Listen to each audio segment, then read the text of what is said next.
these days I plan on flipping the class. Before that I want to do it online. Imagine someone doing this online. Backwards? Math online is horrible. Is it? Yeah. It's hard. It is really hard. I've never done it. Yeah, I've never heard of I force anybody people to taking watch your the class videos I online. make. You have to get a password from that. Then you go on to your homework on My Math Lab. You use the password to open up the homework and do the whole. Do you know what people do? Force the password. They don't watch videos. They don't watch the videos. And even after I tell them the passwords are in the videos. Well, yeah, I mean, you assign videos. Yeah, some people don't know how to follow directions. Password is fine somewhere. So this is Module 1, Section 2.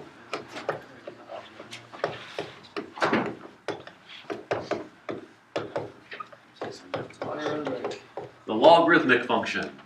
Did you spell that right? Logarithmic, yes.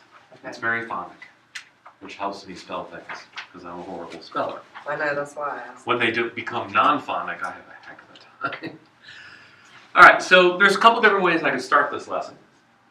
I could start at number 1. Do you remember inverse functions? I remember the word. You remember the word? Yeah. Well, let's talk about inverse functions. Major reason I want to talk about them again is in each chapter, I think it's funny. when we learn these new functions, and by the way, these are called transcendental functions. Transcendental is just a fancy way of saying you cannot write it as a polynomial.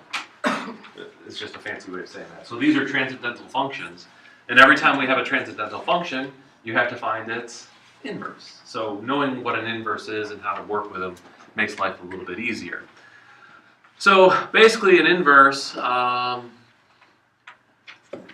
of x has, an inverse denoted f inverse of x.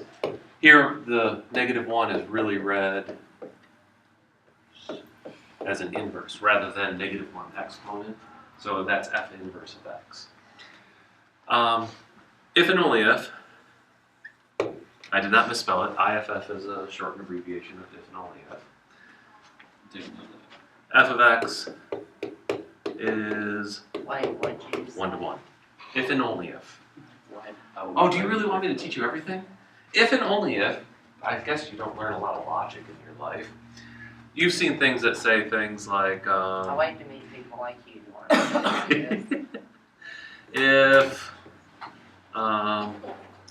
a figure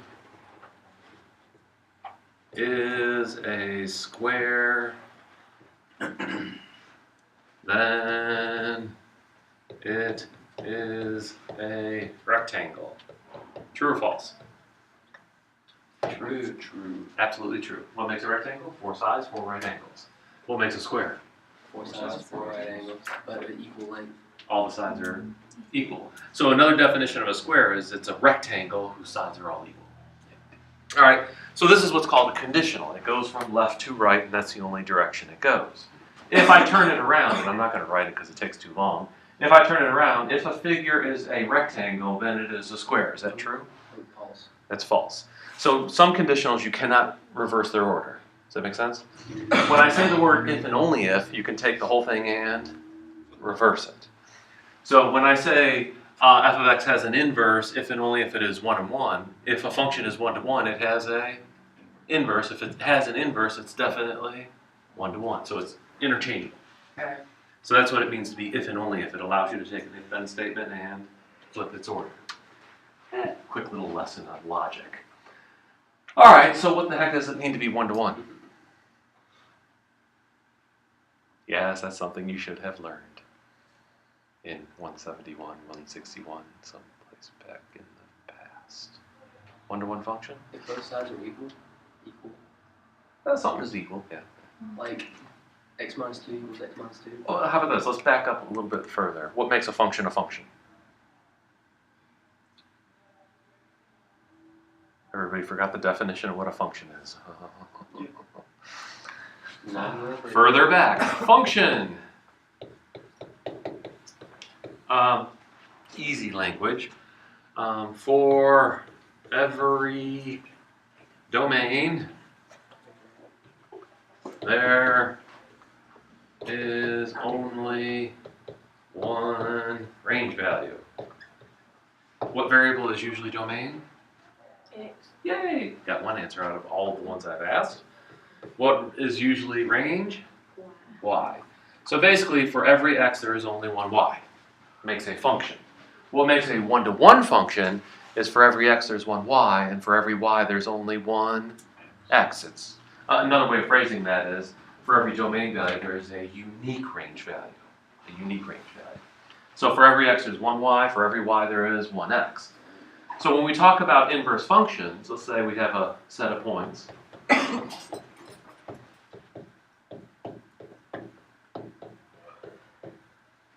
When you invert it, it literally takes your x and y and switches it. So if I flip these, does that become a function? In other words, 2, 1, 3, 2, 4, 3.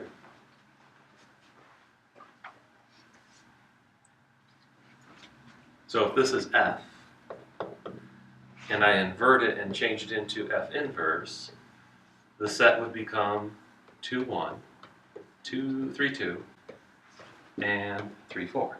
4, 3. 4, 3. Is that still a function? Yes. Yeah. For every x, there's exactly one Y. range, and it doesn't repeat itself. How about this one then? If I have g, oops, I wanted to do it this way. 1, 2, 2, 3, 3, 2. Does that make a function No. when you invert it? Is it a function right now? 1 goes to 2, 2 goes to 3, 3 goes to 2. That's perfectly fine. But if I do g inverse and invert the domain and range, you get 2, 1, 3, 2, and 2, 3. What's wrong with that? There's Two two goes of the to same one. domain. There's too many domains with different ranges. So this is not a function. So therefore it's not one-to-one and it is not invertible. So far so good? Okay. Starting to bring back some things? Yeah, brain cells firing. Yay. Highly suggest you read up on inverse functions because we're going to do it a lot. But basically, I mean really basically, an inverse function, to find an inverse, find any inverse, or to at least attempt it, switch the domain and range.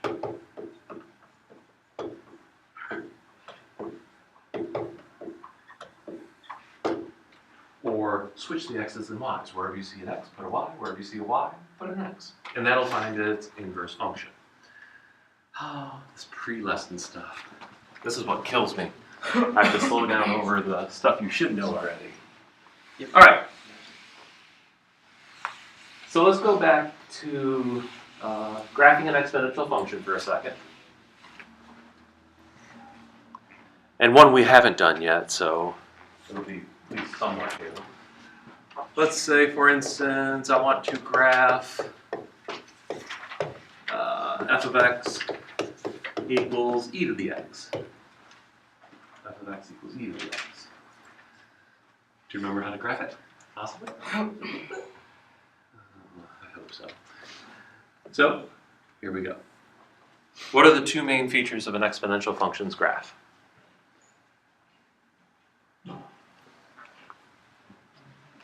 This is why we do so you can answer my questions in class. Can you repeat the question? What are the two main features of an exponential graph? There's a horizontal asymptote. Horizontal asymptote? Asymptote. I don't want to say it. The origins are going to be 0, 1. Well, Or the main point is going to be 0, 1. So those are the two features. 1 point above the asymptote. So here we're going to have a horizontal asymptote, and it happens to be the x-axis itself. Which side is it going to hug? It only hugs one half of it. the left side. Left side.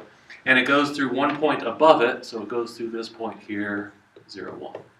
It goes down, off to infinity, but it's always decreasing in height away from the x-axis. And this side, it's going to go off to infinity. Looks familiar, well, at least it should.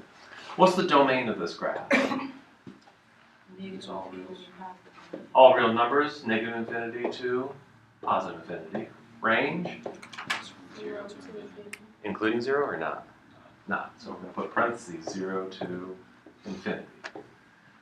All right, now I want to change gears and say, what does the graph of its inverse look like? First off, just by looking at the graph, can you tell that if this function is 1 to 1? How do you know? Because when you draw a horizontal line, it doesn't go through one. So vertical line tests will prove or show functions. Horizontal line will prove if you flip the domain and range if it's going to stay a function. So if you pass a horizontal line through this, it's only going to hit the graph once. So this is definitely 1 to 1. So it definitely has an inverse. So if this side is f, what would f inverse domain be? Without even knowing what the heck the function is.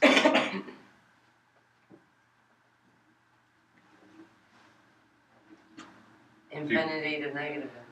If you come back over here, Yeah, to find any inverse, switch the domain and range. 0, It's all real numbers. So it would be 0 to infinity. infinity. If you're talking about finding an inverse, you take the range and you make it the domain. If you have a domain, you make it the range. So we know a lot about the inverse function. It has a domain of 0 to infinity. That means it's to the right of the x-axis. And it has a range from negative infinity to positive infinity. That means it goes through the floor and through the ceiling, forever and ever. Okay, so what does the graph look like? So let's see what the graph looks like. We can go back to that little statement over here. To find an inverse, all you have to do is flip the domain and range. Well, that means every single point too. So 0, 1 is going to become 1, 0. 1, 0. So we can plot a point over here at 1, 0. Ooh, squeaky marker. And this one is hugging the negative x-axis. So that one's going to hug, Positive. take the domain and range and flip them. If this one is hugging the negative x-axis, this one's going to hug, The positive x-axis. Positive y. This one is hugging the negative x-axis.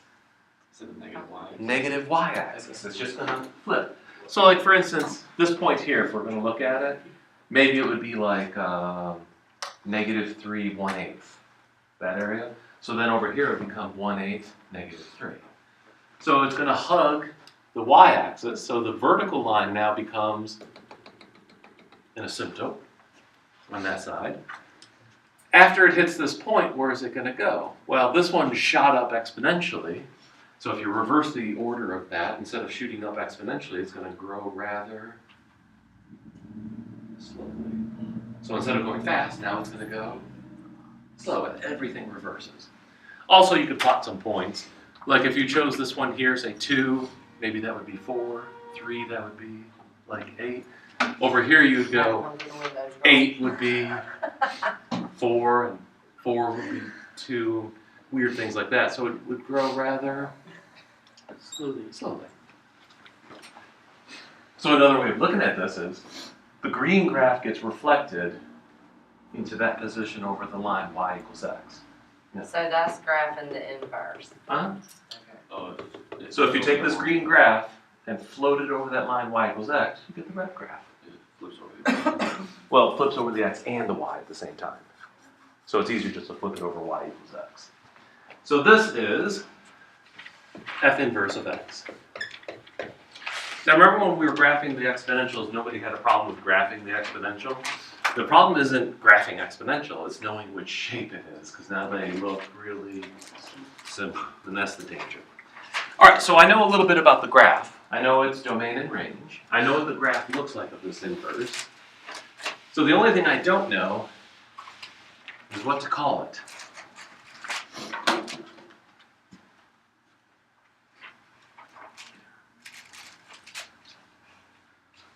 Do I have to go through my crotch speech? No. So, another way of figuring out this inverse is trying to take the domain and range in the equation and switching it. So, let's look at it this way. If I have 2 to the x is equal to 8, can you solve it? Can you tell me what x is equal to? 3. It's 3, right? Just by looking at it, you can pretty much say it's 3. Why? because 2 to the third is equal to 8, so you get x equals 3. And this method, there's a special name for it, we'll get to it later, but it's actually a property of one-to-oneness. What about 2 to the x is equal to, what would be a good one? 16?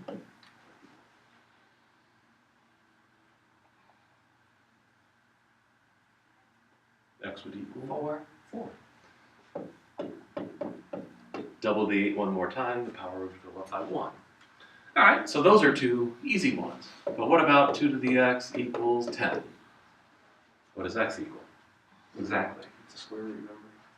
It's a square. No, it's worse than that. It's a lot worse than that. I know one thing. Since 10 is between 8 and 16, the answer has to be between 3 and 4. That's that property of, what's that called? Intermediate value theorem. So I know for sure that x is someplace on this interval from 3 to 4. Remember interval notation? All that fun stuff. Yeah. This just means on the interval. It's possible someplace between 3 and 4. But that's all I can get with algebra and the techniques that we had before. So I got to look at it a different way. So what does this answer 4 really mean, and what does this answer 3 really mean? If you said it in English. Well, one way of finding it is saying, what power do I have to raise 2 to get to 8? And the answer was 3. This one here would have been, what power do I raise 2 to get to 16? And the answer there was 4. So here what I'm trying to answer is, what power do I have to raise 2 to get to 10? So that language, what power do we raise? I wish I should use 3 instead of 2, it makes me sound like I'm wearing a little dress or something. Raise 2 to get 10. Question. And the beauty about this question is all functions are questions. All functions are questions. If you have f of x is equal to 2x minus 3, and you write f of 3, what you're asking is, what is my answer if I take 3, multiply it by 2, and subtract another 3 from it? And then that answer answers that question. So functions are literally just questions. Well, here's a question, so it must be a function, because it only has one answer. So here's how we're going to write this function. What power do I raise 2 to get 10?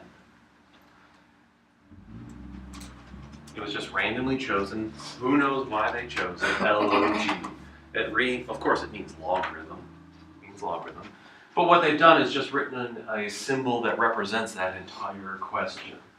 So when you write LOG, it's asking what power do you raise? And this number here is called the base, just like an exponential. Just like the exponential over here, this is the base of the exponential. And then this is the answer. That would normally spit out of an exponential function. So if we can answer this, we have solved for x. Log base 2 of 10. So in English, this thing reads log base 2 of 10 is x. In long English.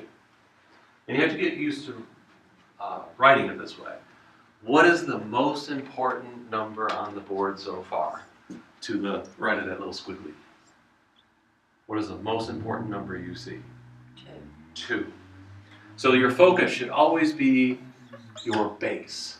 Whenever you're dealing with logarithms and exponentials, the number of interest is always the base. So if you can focus on the base, everything else kind of falls into place. All right, so now we need to define what a logarithm is. Well, I know one thing about log base 2 of x. It looks like this red graph. It starts down here in negative infinity, hits 1, 0, and shoots off to infinity rather slowly. So I kind of know what it looks like. My problem is, how does it work? Okay. So we can write this. If f of x is equal to 2 to the x, then f inverse of x is equal to log base 2 of x. They're inverse functions of one another. One's an exponential, it grows quickly. One's a logarithm, it grows slowly. And their xy coordinates are absolutely flipped with one another. So that's one possibility.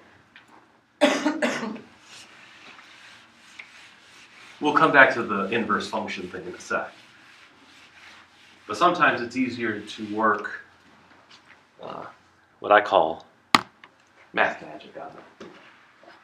So this would be converting exponentials and logs to opposite form. These exponential and logarithms are interrelated, so there should be a way of manipulating one and generating the other. For instance, if I have 3 to the x is equal to 11, just making up a problem, and I don't like the way it looks as an exponential, I could always change it into an equivalent log equation. An equivalent log equation. So I would start off with log. So the first thing you do when you change an exponential into a log is you literally write the word log. What's the base of this log going to be? 3, because the base over there is 3. The bases are going to remain the same. Now the trick is this. You have to remember their inverse functions. So the x and the y are going to switch. So here, the x is really, well, x, and y is really 11, the answer.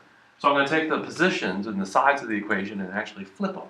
So it's going to be log base 3 of 11 is equal to x.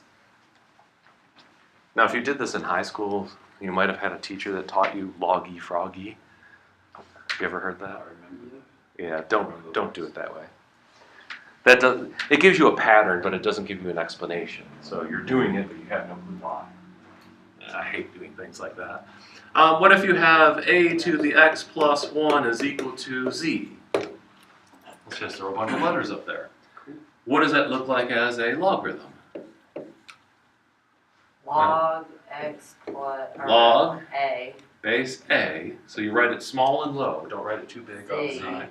Z would go here and equals x plus 1. equals x plus 1. So it's not a hard technique, and about 90% of this chapter can be handled that way. Just taking your exponential... What do you do with this? I mean, what what properties does this? what is this? What does it allow you to do? Yeah, I mean, this Oh. is just how we... Remember that these compound are interest? answers. No, but you remember that compound interest formula? No. A equals p parentheses 1 plus r over n raised to the nt. Yes. Yep. And I said, what if you wanted to know how long it took your money to double? Well, you'd have to solve for t, and there's no algebraic way of doing it. So you need a logarithm. So logarithms actually give you lots of tools to make problems easier through all math, which is kind of cool. It's also used a lot in science. Richter scale? Do you know what the Richter scale is? I've heard of it. Yep. So if you have an earthquake of Richter scale 5, should you run for the hills? Yeah. Not really. It shakes a little bit, but it's not going to destroy a lot. If you have a Richter scale of a 7, Yeah. run for the hills. Your city is about to come down on it. Alaska had a Richter scale of 9, I think, back in the 80s, and they showed one road, and it was like 100-foot difference between where the road was and where it ended up. Richter scales are numbers that represent the amount of energy the Earth is releasing. Now imagine how you would measure the amount of energy the Earth is releasing in one little baby earthquake. It's not a little, it's a lot. But a Richter scale uses a single digit to represent it. So what it does is it takes really huge numbers and shrinks them down to manageable size. Something you can talk about in English. You ever take chemistry? Yep. pH scale? Yeah.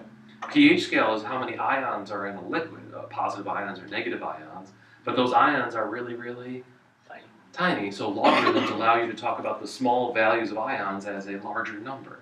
So you would have pH scales of 0 through 7, 6, yeah, whatever. It's been a while since I've taken chemistry.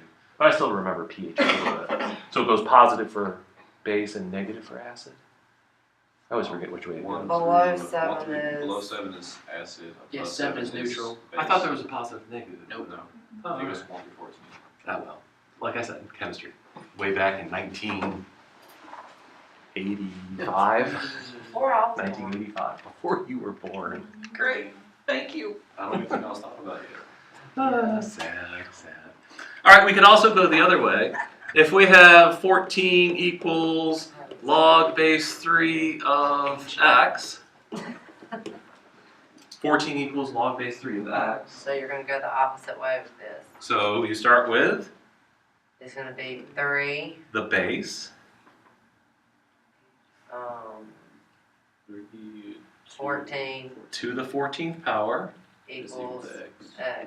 and what you have just done is you've solved a logarithmic equation, because you got x by itself. So this allows you to do manipulations of getting So is back, this what our homework is? a lot of it. Converting back and forth, using inverse functions and some simple properties and graphing. Okay.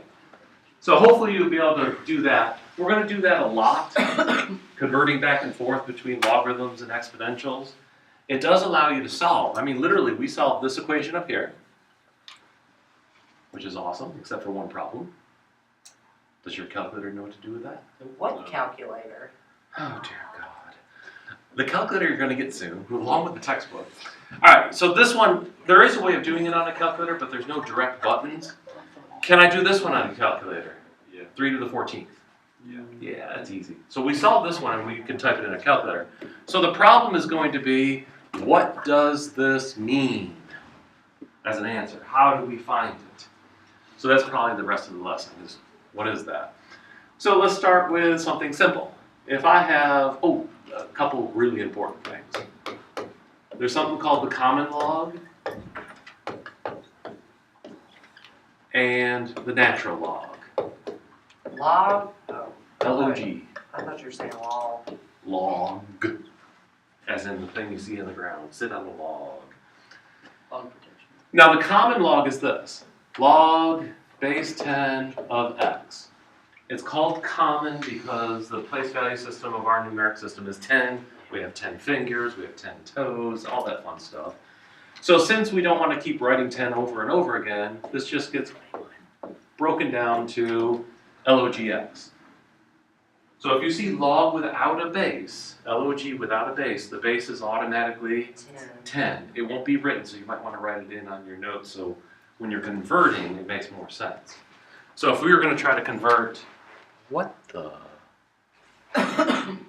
It's splaying slashes all over the place. Technical. Let's say we were going to do this. Log of 4 is equal to x plus 2. How would that convert into an exponential? You would need. The most important part is, what is the base? And the base is 10. Even though it doesn't show over there, it's there, it's understood. The power is, X plus 2. and it's equal to? 4. 4. Okay. The natural log is log base e. Remember, e is called the natural number?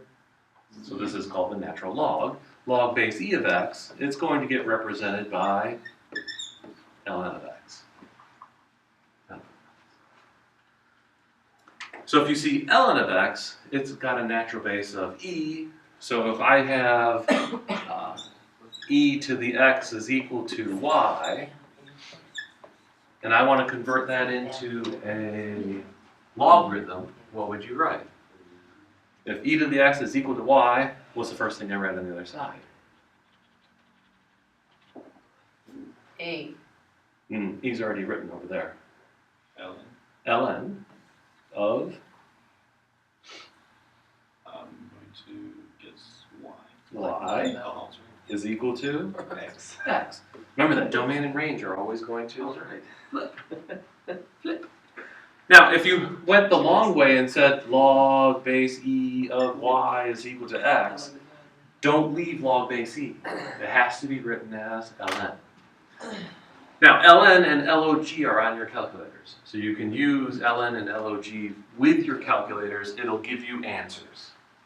If you type in log of 100, I hope I know what the answer is going to be, but I'll show you in a second. Alright, so if I write log of 100, and you type that in a calculator, you'll get the answer is It's log 100. 2. 2. Why? Don't know. 10 raised to the second power. It's 10 raised to the second power. So this is the same thing as log base 10 of 10 raised to the second power. So what power do you raise 10 to get to 100? Well, you raise it to the second power. So the answer here is 2. So you don't really need a calculator for simple ones like that, but I guess you can cheat and use a calculator. What about log of a 10th? Well, You can cheat and use your calculator, but I'd rather you use your brain. it's negative 1/5. Nope, It's -1 it's -1. Why? because the calculator says so. I don't care what the calculator's saying, so why is it -1? Because you You have to raise the 10 to the negative power to make it into a Fraction. fraction. Negative exponents mean you have a reciprocal. Yeah. It's a reciprocal. So this would be log base 10 of 10 raised to the -1, so the answer is -1. Now I won't give you those on the test. Those are no fun. The ones I give are this type. Log base 3 of 81. Now there's two ways of going about this. You can leave it in this language and force your brain to work around it, but a lot of people don't like that. So here's an option. If you don't know what the answer is, you call it. Seriously, if you don't know what the number is, you call it X. x, a variable. So this equals x. What can I do with that equation? 3 to the Switch x it. equals 81. This can be converted into 3 to the x is equal to 81. Can you tell me what x is equal to now? What power do you raise 3 to get to 81? 4. So x is equal to 4. Therefore, log base 3 of 81 is 4. But once you get used to the log notation, you can stop that long cut and do it the shortcut method. What power do I raise 3 to get to 81? 3 to the 4th is 81. 3 times 3 is 9. 3 times 3 is 9. 9 times 9 is 81. Exactly. All right, how about log base 5 of 1/25? So in long language, of course you don't like that one. That's what power do you raise 5 to get to 1/25? If you don't know the answer, It's going to be a negative number. said, well, yeah, I'll give you that. It's a negative number. Well, because it's got a reciprocal. You want to guess at it? I'm going to guess -5. No, that would make it huge. 5 to the 5th is like 725. Yeah. What is it? -2. Did you use your calculator? Mhm. Good. So the answer is -2. Now, if you don't see it, set it equal to x. This becomes 5 raised to the x power is equal to 1/25. That's a reciprocal. What's it the reciprocal of? If I flip it up to be 25, it would be 25 raised to the -1. 25 is 5 squared, so that would be 5 to the -2nd. So you get 5 to the x is equal to 5 to the -2nd. What's x equal to? Yeah, it's right there. X equals -2. So there's different ways of doing it. It just depends on how you want to do it yourself. They recorded decently.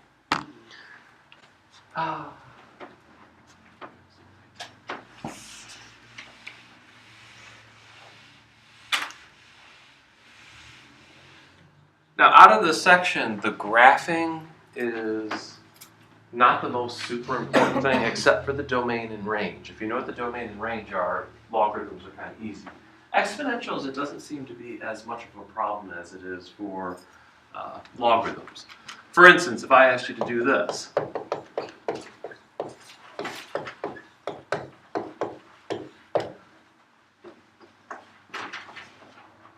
what could you tell me? It's actually 10 raised to x is equal to -5. You could do that. You could do that. Well, let me go backwards. What is the domain of logarithm? If you look back in your notes, you should have written it down, I hope, someplace. What? Domain of logarithm. I told you. When I drew the red graph, and I switched the domain and range of the exponential. I have a very good memory of what I say. 0 To infinity. infinity. So domain is 0 to infinity.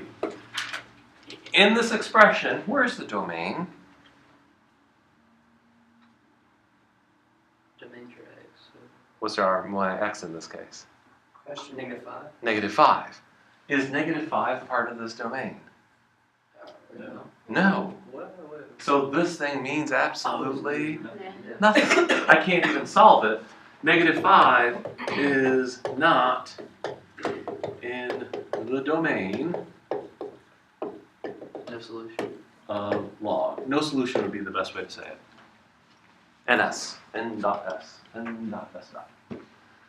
So no solution, no real number, no number even exists for this thing. If you type it in your calculator, it'll give you domain error.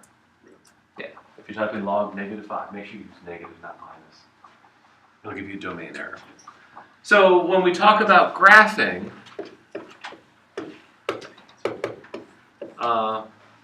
logarithms, we basically know the general shape. So what about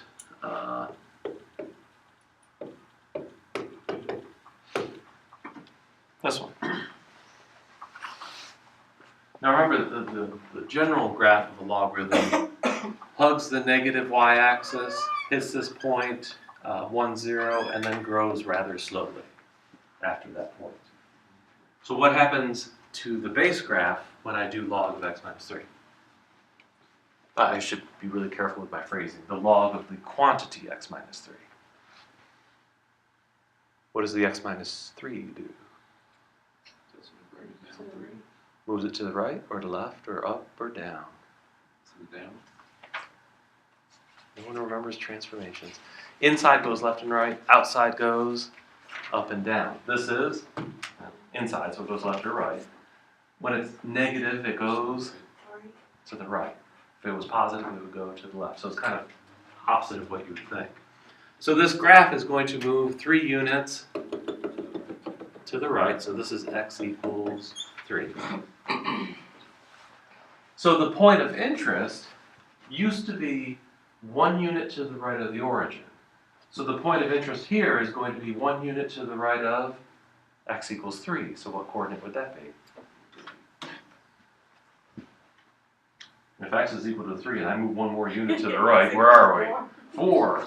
So this would be the coordinate, 4, 0. And the graph would hug the vertical line from the bottom up, hit that point, and then grow rather slowly. So it looked like this.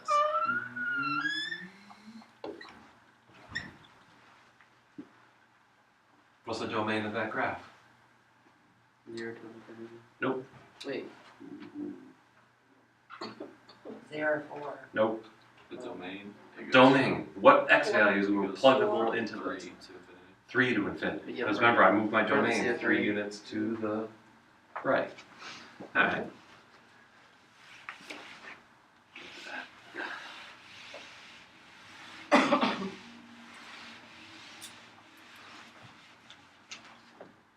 How about degree?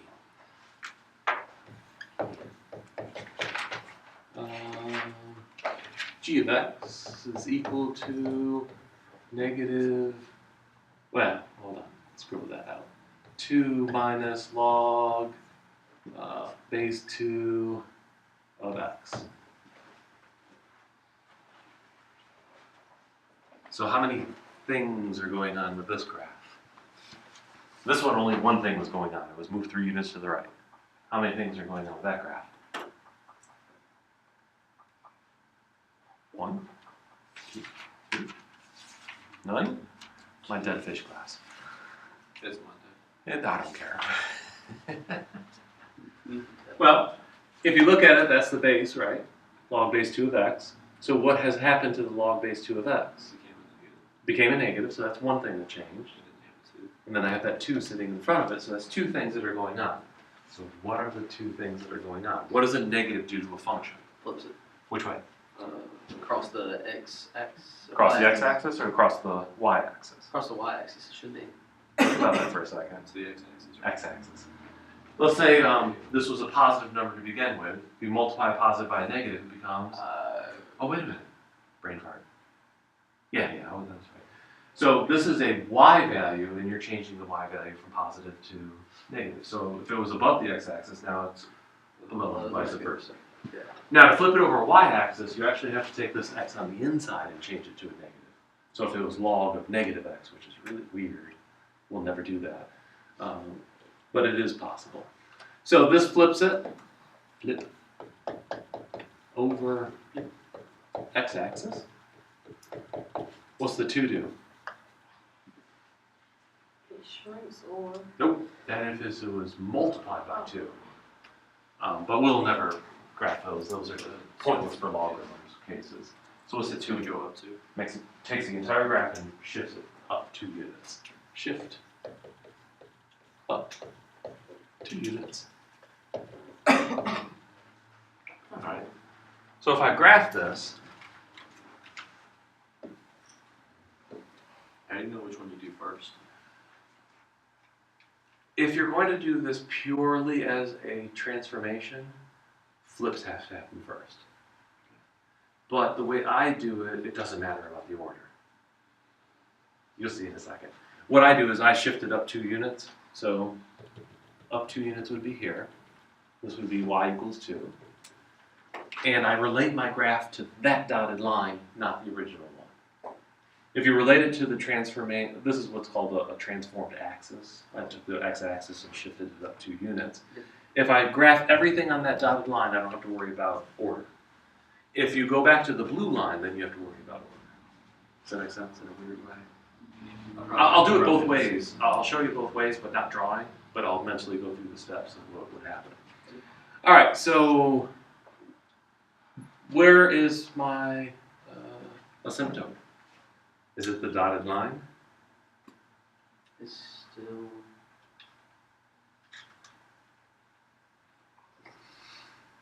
Which graph has a horizontal asymptote? Which graph has a horizontal asymptote? Well, this is the logarithm, right? What asymptote is this one? Vertical. So which one has a horizontal? The other function. The exponential. Exponential function.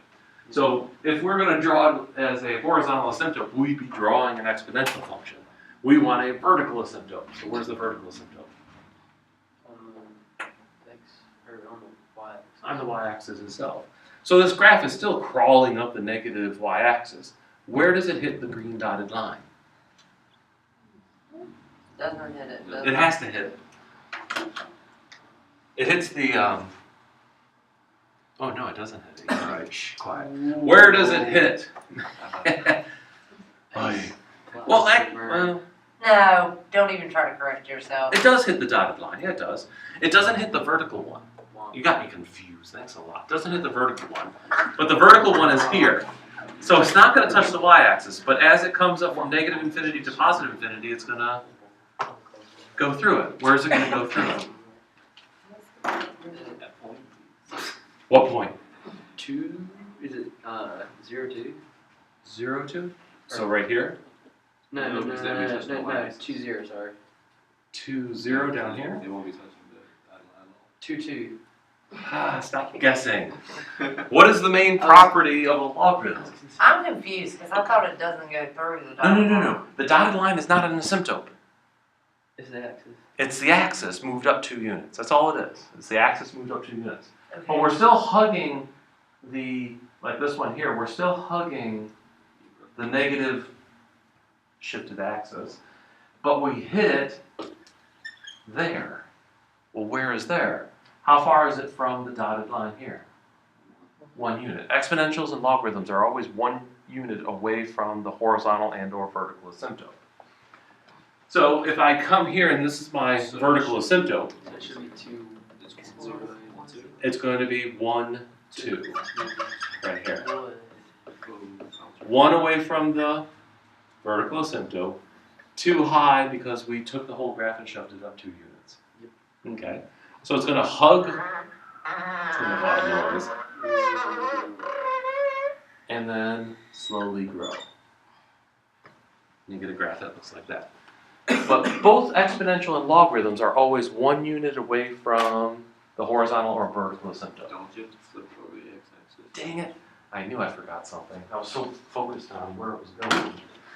So this would be the graph of 2 plus, hold on, So that'd be 2 log 2 base 2 It would just be log base 2 of x. 2. Yeah. But I want it to be minus, so yeah, it flips. Dang it. Ooh. So if I flip it, I have another color. What color do I have? Black. I'm stuck with black. I don't like black. The flip of it would look like this. Here's your vertical asymptote. It would come down from on high, hit this point, and grow. Oh, it's not even showing up. Crappy black marker. Steal this one. So it comes from on high, hits this point, 1, 2, and then grows rather slowly negatively. So the black one would be g of x. Now, if I was going to do this as a pure transformation, you would have taken the original logarithmic graph, flipped it, and then raised it up 2 units. So it comes into the same position. So I just relate everything to the line y equals 2. Graphing logarithms. Yay. What's that? This is so fun. Oh, I thought you said it was time to go. I'm like, heck no, I got plenty of time. So your turn. You got 40 minutes. Yeah. Your turn. Your examples. I'll pause the video here. Got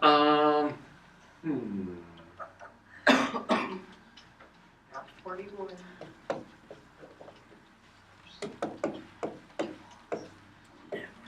Opposite, 2 p's or 1 p? 2. Dang it. Nice try. You're just messing A with for effort. Be quiet. Womp womp. Shooting next though. He's a math teacher, not an English teacher. Yeah, that's it. Don't give him the benefit of the doubt. Because he wouldn't give you the benefit of the doubt. Yeah. That I don't know. Wait, I missed it. What? Yeah. Just be like you missed it. Change those into opposite form. Oh, close to me. Awesome.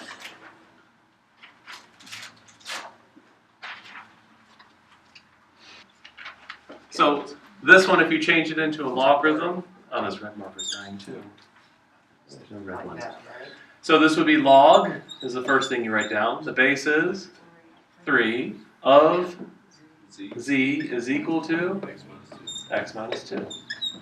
This one here, we're changing a log into an exponential. So the first thing you write down is 5, the base. The power is Y. y, it's equal to 7. 7. This one here, the base is A. e. The power is 14. 14, and its answer is X. x. This one here, Y. is squeakiness. Basis So this would be base is 10. 10. The power is To the third. 3, and it's equal to x. So here, That's got- x equals 1,000. I think it's 10. Dun, dun, dun, dun. All right, how about this one? Oop, black marker. Graph f of x is equal to negative log base 2 of x plus 1. Yay. So it's got to flip. 2 things going on there, so I'll give you that hint. And it's got to move. A flip and a shift. Flip and a shift, left and right. Does that say 2? That says base 2. Yeah. As long as that number is bigger than 1, the graph of a logarithm is always that negative infinity grows slowly. It's a positive.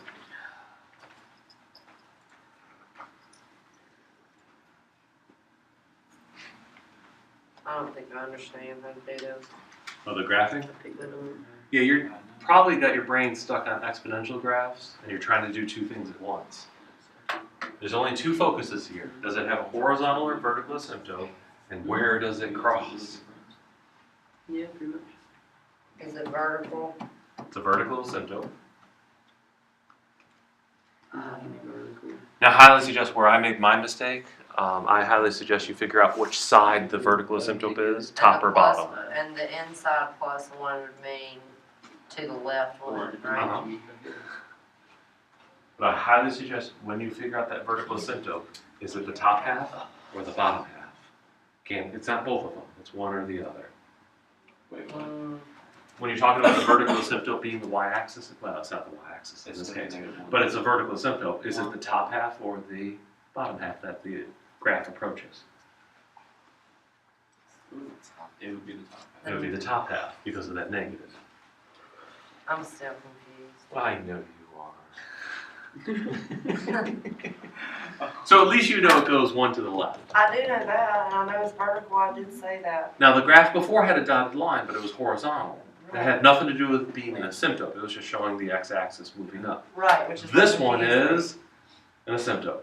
Right. Now which side? The top half or the bottom half? It's always the top It's Oh. usually the bottom, but because of this negative, it's now going to become the top half. Where is it going to cross? So where, what is that that you did right there? Is that one? This? Oh, this is x equals negative 1. Isn't it y? Wait, no, never mind. Y equals goes horizontal. X equals Damn. vertical. X equals vertical. That's not the equation of a line. It has no slope. You can't write it as y equals what it's supposed to be. All right, so where does this graph cross? Monday. It's Cross. 1 unit away from the vertical or horizontal asymptote, in this case, vertical asymptote. So 1 unit away from the vertical asymptote would put you where? Negative 2. Negative 2, 0. 0. Or 0. 0, 0. So it's on the other side, so you had it flipped over.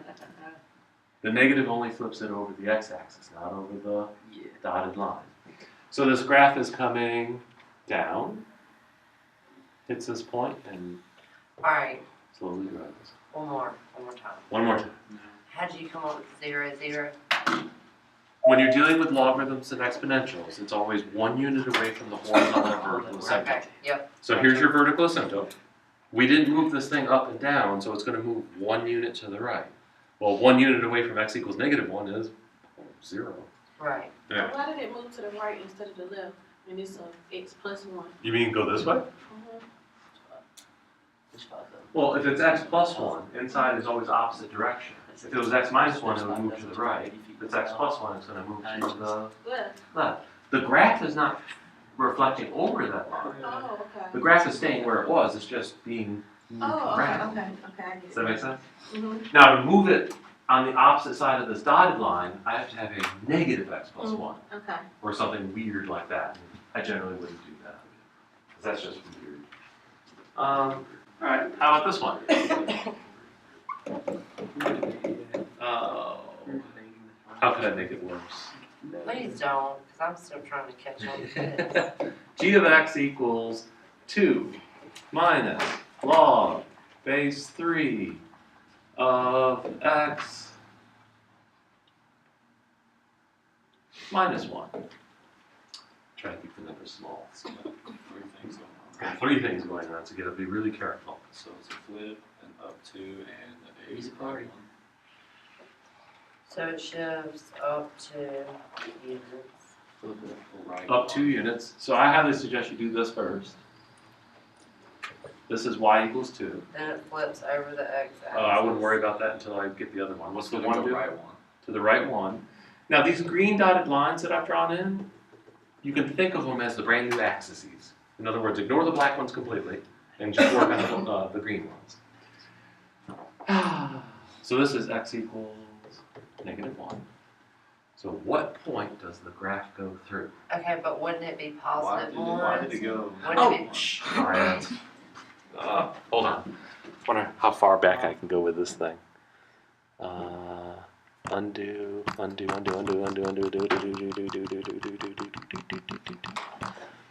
There we go. Gotta love electronics. Not as easy as what I'm gonna do here though. Get rid of that. Alright, so over here, x equals 1. All right, so where does this graph do its little horizontal or vertical asymptote? 2, 1. The asymptote. Which one's the asymptote? The horizontal, wait, Is it left, right, top, bottom? What do you, wait, what? Left, green dotted line. Right, green dotted line. Upper, green dotted line. Lower, green dotted line. It's going to be the upper. The upper green dotted line. Because it's negative logarithm. So it's going to come down this green dotted line. What point is it going to hit on the other green dotted line, the horizontal one? One away from the origin. One away from, well, yeah, one away from that origin-ish So type it's going to thing. be So it's 2, 3. So it's going to be here. 2, 2. So it's 2 on the y, and x was equal to 1. If I move 1 to the right, it would be 2, 2. What, that doesn't make sense? Nope, it does, all It's- day long. 2 on the y. If x is equal to 1 and you That was move 1 flowing more with to the sarcasm. right, you're at? That was flowing with sarcasm. Yeah, Who, hers? Yeah. always. But if you're at x equals 1 and you move 1 to the right, you're at x equals 2, 2. And we're already at y equals right. 2, so 2, 2. How many more weeks this past week? Oh, 16 more weeks. Awesome. So it travels down the vertical asymptote and grows slowly. Graphing. Okay, need help. I can't for the life of me figure out how you understand where it goes on the dotted line, Oh, above, below, whatever. this negative flips Right. the normal one. The normal one, the normal graph, Uh-huh, it hugs the bottom part. right. But if you put a negative in front of the function, it's going to flip it over the x-axis, so then it's So on hugging the top, the top part. okay, That's all. alright. Well, that's enough of logarithms out of that section. First two sections,